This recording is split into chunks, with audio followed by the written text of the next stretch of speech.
Welcome to the Out of Home Insider Show, where we're bringing you tips, tricks, and insider insights on how to not only make your advertising more effective, but more efficient at the same time using the power of out of home. I'm your host, Tim Rowe, and today is a really exciting episode for me because I wanted to know, can you generate leads? That's right, first-party data, opt-ins, hand raisers, whatever the hell you want to call them. Can you generate leads for just $1 a day on a digital billboard strategy, a direct response type of campaign with a completely fictitious brand? So there was no brand equity to go on. This was not an established play in the market on something that had already been out there.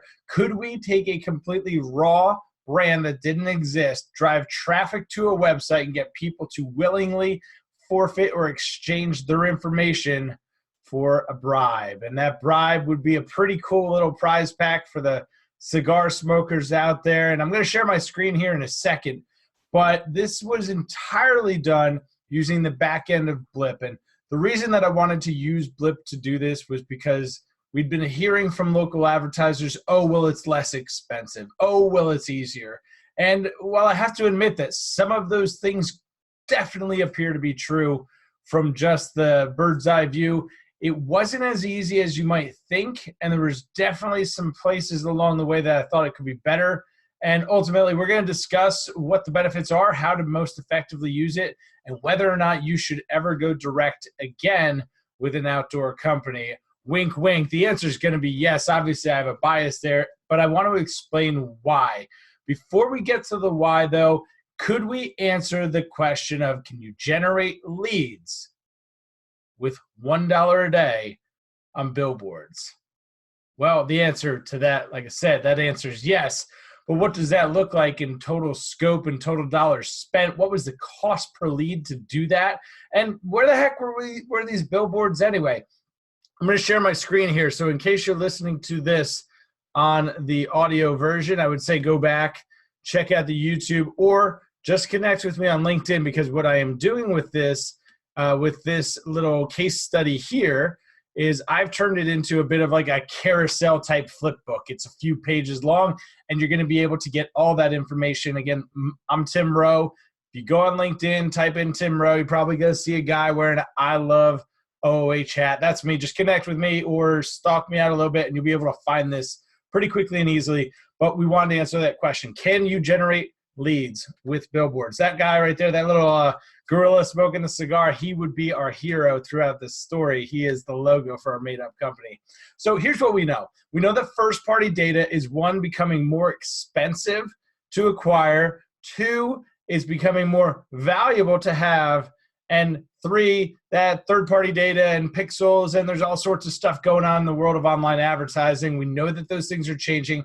Our database continues to increase in value every single day. That is the treasure chest from Fortnite, if you're wondering. Ad blocker usage continues to go up, especially with millennials and younger. So the audiences that you're probably trying to reach using online media, digital advertising, Facebook, Instagram ads, pre-roll, display, those types of things, we know that ad blocker usage is over 50% for millennials and below. I had an opportunity to guest lecture at a digital analytics class. These are college kids who are studying digital advertising. They are paying $30,000 a year to go to school to study digital marketing. And I posed the question. I said, how many of you guys are using ad blockers? And half the hands in the room went up. These are students of digital advertising who are paying money to go to school to learn this stuff, and they are actively blocking your ads. They don't want to be advertised to and during their online and their digital experience. That right there, that's Warren Buffett, the king, right? The Omaha Oracle, the king of finding undervalued opportunities. And that's because out of home right now is wildly undervalued. I know the other day, Shopify, I believe the CEO had even said that the return on investment for online advertising continues to go down. It continues to be more expensive. The data is more expensive. There's more people using ad blockers, which means the supply of potential people to advertise to is down. The demand is up. Obviously, that drives up cost, continues to make out-of-home the most underpriced play in media. So could we generate leads using billboards? I don't know. Could we do it with $1 a day using Blip and that design that you see there? It's an enter to win, winfreecigars.com. Pretty simple, right? It's a memorable URL. It tells you what you're going to get on the other end of that. Hey, if you want to win free cigars, you should go to winfreecigars.com, where we were giving away a traveler pack with a travel humidor, 5 cigars, a cutter, and a torch, about $75 worth of premium value there. So we thought that was a pretty good vibe. I'm saying we. It was really just me and the blind dog over here, Yankee. He's dropping toys at my feet. I'm gonna toss him here. Yeah, go get that. So could you do it for $1 a day using Blip? Well, yeah, I told you that you could. And I'm going to zoom in on this map here because I think it's really important. All those little red dots that you see across the country there, one up in Washington, North Dakota, Michigan, Pennsylvania, Ohio. I feel like I'm singing that song. Ohio, West Virginia, North Carolina, South Carolina, Georgia, Tennessee. This was a true national campaign. But was it more of like a carpet bomb approach? Or was it laser targeted? Well, one of the things that I ran into early on was that my creative kept getting denied. And I tend to think that the reason for that was because it had the Win-Free cigars on it. So it kept getting denied when I was picking specific locations. I just got frustrated. I said, the hell with it. Just give me everything. And Blip, I think, is hooked up to about 1,100 billboards across the country. I said, just submit it to everyone, and whoever the hell approves it, I'm going to run it. And I'd initially done that shotgun approach with $1 a day. And I checked in after a day or two, and it wasn't running. There was no impressions delivering. So I increased my budget to $2 a day, and then it started to deliver. Now, the thing that's interesting about that is if you see in the top right corner here, it says average daily spend $1.21.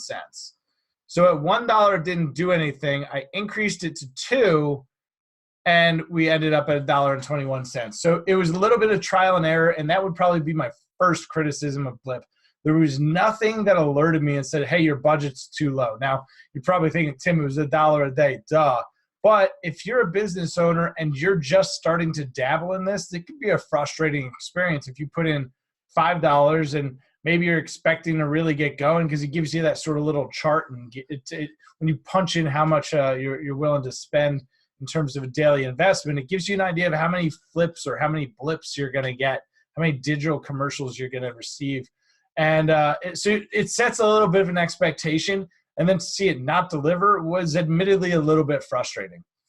But what I will say is this: if you see that impressions per dollar right there, 185, and I don't know where the heck my calculator is, so I'm going to use the old handy-dandy cell phone. This is for every math teacher that told me, Tim, you're not always going to have a calculator. And you were wrong. So 1,000 divided by 185. So it's I don't know if you can see, maybe if I can figure out how to get there. That's $5.40. That's a $5.40 CPM, which on the surface, you could be thinking to yourself, damn, that's a pretty good value.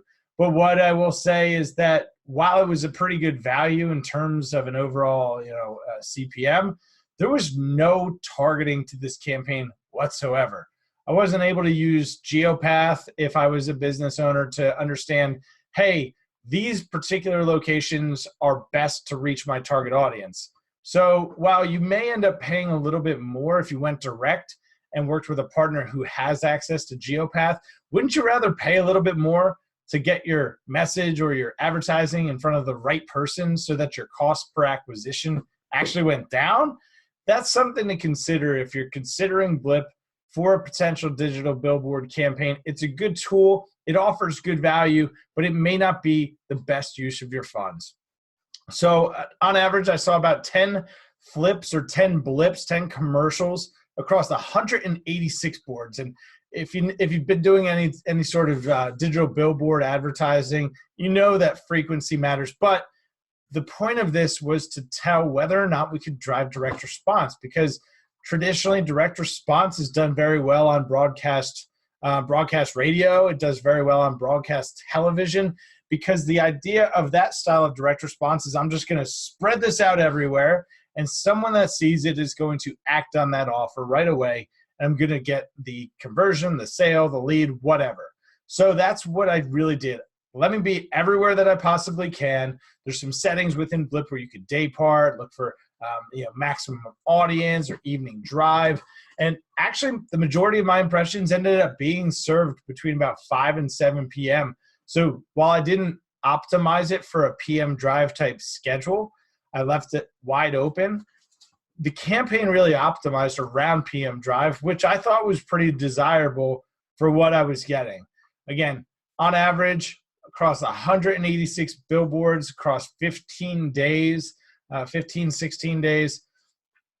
about 10 flips, which isn't significant. Nobody's really remembering that. So from a brand equity standpoint, probably not the play here. Again, we were doing this for $1.21 a day. We weren't going to change the world. Total impressions, 3,563. I'm just going to touch on it really quick. We got our first lead at 987 impressions, which was about what I thought it would be. I thought it would be about 1,000 impressions to get the first lead. So when I got the first one at 987, I thought, oh, this is great. We'll probably end up with 2 or 3, but sadly, we only ended up with that original one. So at the end of the day, the campaign cost us $19.80 to run. We generated 1 lead for a pretty hard to acquire new customer industry, which is cigars.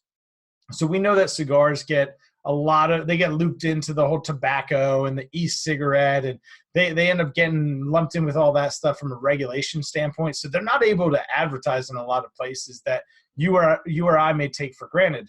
So, publications that they've traditionally advertised in are cutting them out, magazines and things like that. Online advertising is very tough for them. Obviously, they can't run on television, so they really depend on an organic following and driving traffic to the website. Outdoor, obviously, is a great driver of traffic to a website. We'll talk about that sort of in the next thing here. But that's why I chose this category specifically, is because it is so hard. And from my experience and conversations that I've had with people inside of the tobacco space, that cost per acquisition for a cigar customer is about $50. Now, there's something that I haven't figured into this cost per lead here, and I'll talk about it in a minute, why I haven't included it. But if the average cost to acquire new customers is around $50, we got a lead generated here for $19.80.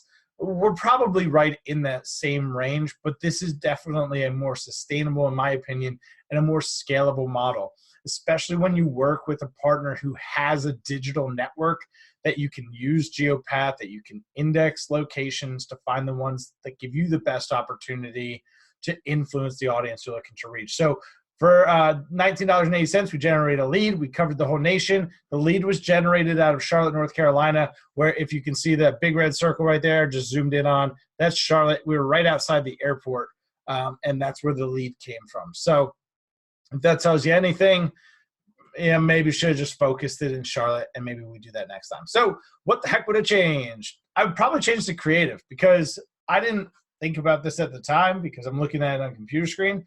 But a lot of times with digital billboards, when mods go out, the little screens get faded or replaced, that white background really becomes exposed, and you start to see maybe some of that fatigue and there's replaced mods on the board. So I'm pretty sure that my creative probably didn't end up looking that great with a white background. So I would definitely consider changing that. But I think it was pretty clear, like, here's the call to action. Go to this site. Somehow Win got dropped off. If you're looking at the screen, I don't know where the hell it went, but it went somewhere. It's not there. But change the background. I would definitely do that. I would definitely consider targeting one particular location. Like we said, the lead came from Charlotte. Maybe putting all of that money into one area, getting frequency up could impact lead volume. It's something that I'm going to test, and we'll find out. Setting up a proper landing page. I'm going to scroll back real second so you could see $1 a day, right? Blip, here it is, billboard. And the landing page was just really simple. It was, hey, here's the stuff that you're getting. Enter your email. We did make it really easy so that you didn't need to put in your name, telephone number, email address, all that crap. You could just type in your email. And if you were signed into your Facebook, if you guys have ever seen that like Facebook login feature, basically it did that. So it really made it pretty easy. But I don't know how many people went to the website. There could have been more traffic. It could have been that we got a bunch of traffic to the website, but people were like, what the hell is this? It's sort of sketchy. Never heard of this company before, and this looks a little bit fugazi. So I think that could have impacted it.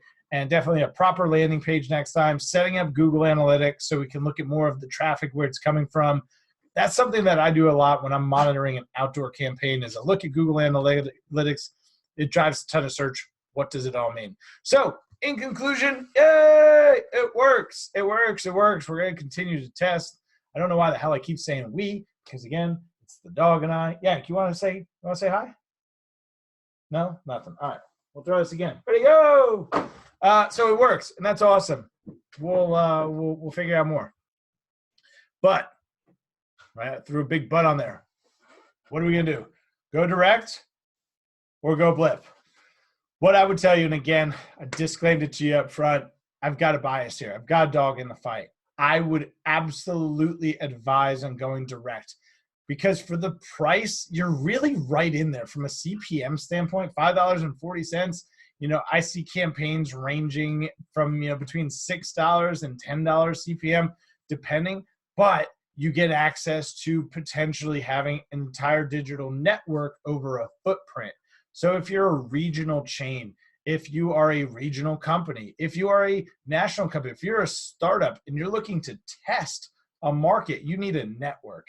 And the only way to really that I've seen to achieve working with a network is to work directly with an out-of-home company. The reason being is not all of the inventory that is on Blip is all of the inventory that is available. So a lot of times on Blip, it's the remnant space on lower demand units or inventory. Not saying that it's not great inventory, because a lot of it is, I gotta be honest, but you are getting in where there are gaps. So you are not building a consistent, it's not part of a media strategy. It is definitely, hey, I've got some extra money, I'm gonna throw it on here, it's easy. But what I would tell you is this, is that for the same exact money, you can get a lot more by picking up the phone, sending me a message saying, hey, Tim, I've got an extra 10 grand burning a hole in my pocket this month. I was gonna do Blip. Show me what this GeoPath is all about. Show me how to index, for my specific audience. I got the Blip backend open here, so I thought I'd just click into it and show you guys what it looks like. I think that they do a pretty good job of it. It just quantifies what you're getting, right? Rather than having an impression conversation, we're seeing monthly, daily, hourly blips, and you can see here that the majority of mine ran between 5 and 7, but really maybe 5 and 8 o'clock. You can see the time period it ran. Nothing that we didn't talk about, but it's just a good way of displaying it. Smart play by Blip to make it more tangible, so you can look at it and say, this is what I'm getting for my investment. This is pretty neat. You can sort this, and then you can look at what location this is, how many commercials you've played on there, 4 blips on this one, estimated number of impressions, the amount spent. But that was the experience. And if you got any questions, just send me a message, hit me up in the DMs. I don't know, leave a comment below. It was an interesting experiment to try. It's definitely something that I'm going to continue to tweak and play with. But what I will tell you is that the advantages of going direct, you get access to real market intelligence. You get boots on the ground, people who are out there every single day, knowing what the ebbs and flows of the market are. You can't get that on Blip. That's not a knock against Blip. It serves a purpose. It helps a lot of businesses. But that real market intelligence, that's how you gain a competitive edge over your competitor.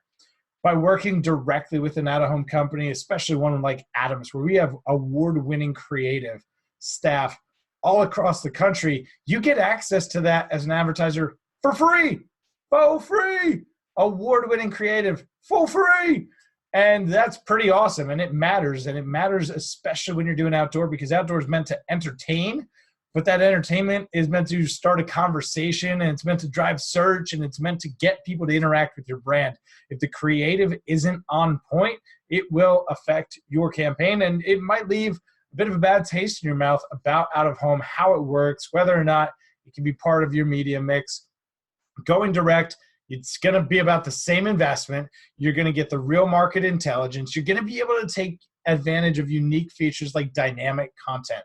If you are a brand that has great social engagement or just looking to step yours up a little bit, you can do things like tweet to a billboard. You can do dynamic You could do dynamic countdowns to your new product release. Maybe you're a brewery and you do a bottle release every other month and you want to hype that up in the market. You could do a dynamic countdown. You could do weather. You can do forecast 3 days. If you're a kayaking camping company, you could sponsor a 3-day weather thing. And now you're creating that association. There's just so many more things that you can do with dynamic digital.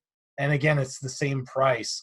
So if you're looking at it from an investment standpoint, if you're looking at really including outdoors part of your media mix, which I would definitely suggest that you do, then go direct, because you're going to get all of those unique advantages. Like I said, the market intel, dynamic digital, award-winning creative, and you're spending about the same freaking money. So pick up the phone, hit up your out-of-home operator, and tell them that T-Row sent you. And if they ask who the hell is T-Row, send them back to this video. If this has been helpful, please share it with somebody else who could benefit from the information. I appreciate you guys sticking around. This has been a lot of fun. Could you generate leads for $1 a day on a national billboard campaign? Yes, you can. But should you? Maybe not. Maybe not with a service that just doesn't give you all the advantages of working with somebody who's in the market and can help you do exactly the same thing for the same investment. Without further ado, I'm going to let you go. I'm T-Row. This is the Out of Home Insider Show. Hopefully we've brought you tips, tricks, and insider insights today that will help you make your advertising not only more effective, but more efficient. Stay tuned. The next 3 episodes are action-packed. Next week, I'll be in New York on the 25th.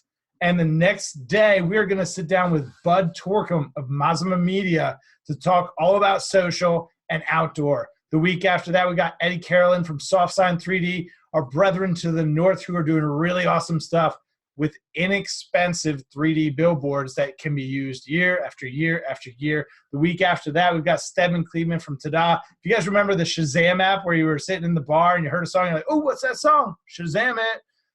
Basically, the same thing for billboards. We got JPG from JPG Media in Hawaii coming up after that. It's action-packed. Stay tuned. Share this with somebody and make sure you subscribe. If you're on YouTube, hit that subscribe. Hit the little bell thing there. Like, comment, share. Do all that stuff. I love you guys, and we'll see you real soon.